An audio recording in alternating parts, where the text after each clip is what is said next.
The tent was cut open from the inside, not ripped by wind, not torn by animals, cut.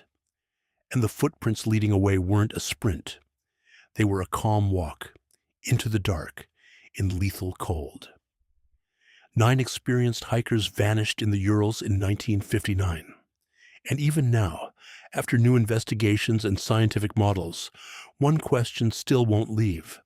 What made them abandon their shelter, without their boots, when survival depended on staying inside? This is the Dyatlov Pass incident. We're going to walk through what's confirmed from the case files, the discoveries, and the autopsy conclusions, without gore, without myths. Then we'll test the main explanations against the evidence. What would force the tent cut? What could cause the injuries? And why radiation appears in the official reports? And at the end, I'll tell you the explanation that best fits the majority of the facts. And what still doesn't fit at all. Part 1. The Last Night. In late January 1959, a group of 9 hikers from the Ural Polytechnic Institute set out on a high-difficulty winter expedition in the northern Urals. Their goal was a route through harsh terrain in deep winter conditions. They made camp on the slope of Kholat Shakal, an area known for brutal winds. The last known night is February 1st into February 2nd. At some point after they pitched the tent, something changed. The group exited the tent fast enough to cut their way out. They left behind critical gear. Then they went downhill toward the tree line. Not all in one uniform way. Some in heavier clothes, some far less prepared. That difference matters later. Part 2. The Discovery. When searchers located the campsite, the tent was still on the slope, and it had been cut open.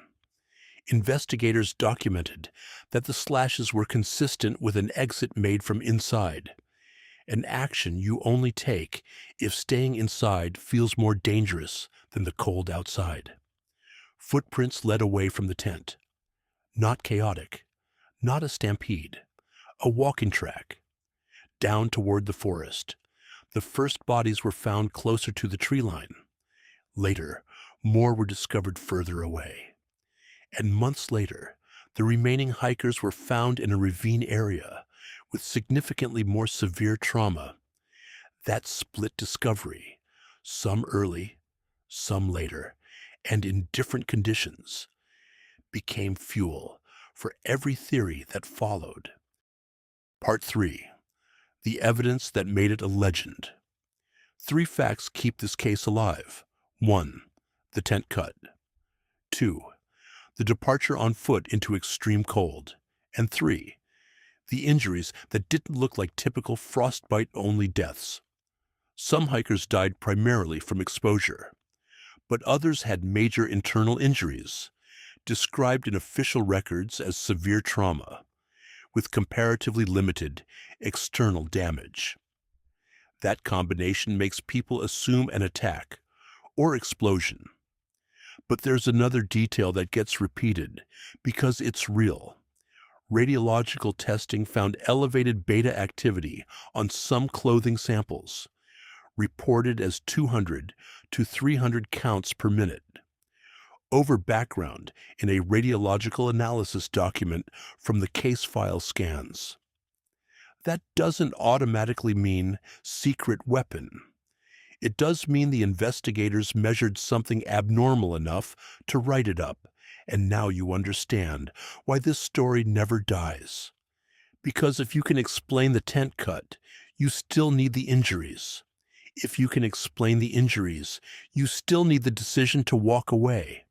If you can explain both, radiation reopens the case.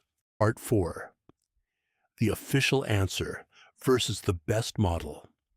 In 2020, a representative of the Prosecutor General's office publicly stated the incident was caused by an avalanche, triggering the group's decision to urgently leave the tent, with subsequent exposure and injuries. But avalanche explanations used to have problems. Slope angle debates lack of classic avalanche debris in photos and injuries that seemed inconsistent with a simple slide. In 2021, researchers published a detailed, delayed slab avalanche model in Communications, Earth, and Environment, proposing how a small slab could be triggered hours later and still cause injuries similar to those described, even on a lower angle slope. Journalists summarized the model. The group may have cut into the snowpack to place the tent. Wind could have loaded snow, and a delayed slab could have released later. This matters because it explains the sequence. Something makes the tent suddenly unsafe. Cut. Exit. The group regroups. Below treeline, some attempt shelter/fire. Others move toward terrain that becomes deadly.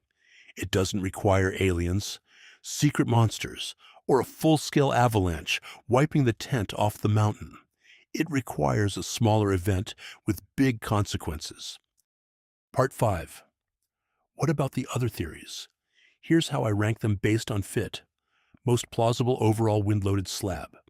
Avalanche/snow slab event. Fits. Sudden tent exit. Need to cut out. Panic. Later trauma. Plausibility. Plausible secondary factors. Whiteout plus navigation loss, plus hypothermia behavior. Fits. Walking track. Failure to return. Partial undressing behavior in late hypothermia. Less supported, but why people believe them. Military tests/cover-up fuel. Secrecy culture, radiation detail, and distrust. But no hard proof from the case itself in public sources that conclusively demonstrates weapons involvement. The Dyatlov Pass mystery survives because it's not one puzzle.